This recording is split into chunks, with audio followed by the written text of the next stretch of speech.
तो बसतो, तो फसतो, तरी गालातच हसतो. 1.5, 5, 7, 11 सांगाल तेवढे दिवस बसतो. तो बसतो, तो फसतो, तरी गालातच हसतो. 1.5, 5, 7, 11 सांगाल तेवढे दिवस बसतो.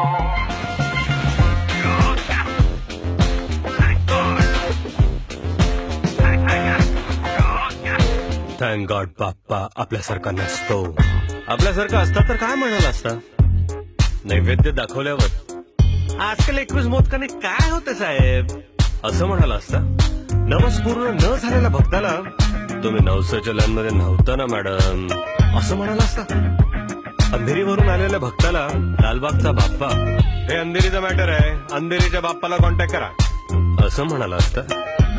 नाही, त्याचा आशीर्वाद सगळ्यांवर सारखाच परसतो. थँक गॉड बाप्पा आपल्यासारखा नसतो.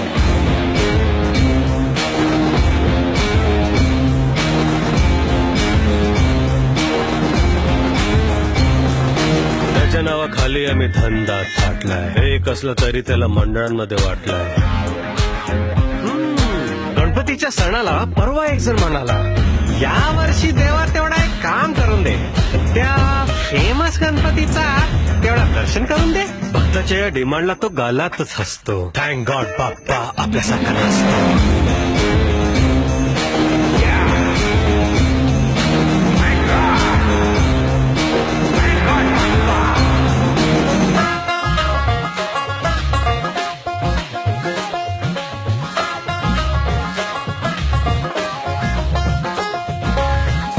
आशीर्वादाचं त्याने पॅकेज दिलं असतं. माझ्या बरोबर शंकराचे आशीर्वाद फक्त 20,000. ग्रुप नवस केला तर डिस्काउंट दिला असतं. विसर्जनाच्या 2 दिवस आधी असं ओरडलं असतं. नाही नाही नाही, भक्तीच्या धंद्यात त्याला इंटरेस्ट नसतो. थँक गॉड बाप्पा आपल्यासारखा नसतो. त्याची उंची पोटात मोजणारे आपण, भक्ती सोडून शक्ती दाखवणारे आपण. जो आपल्याला वाचवत आलाय त्याला आपल्यापासून वाचवा. नाक्या नाक्यावर बसवता तसा एक क्षण हृदयात बसवा.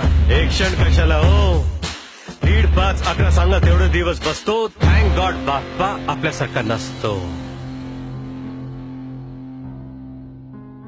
विसर्जनाच्या दुसऱ्या दिवशी काय नजारा असतो.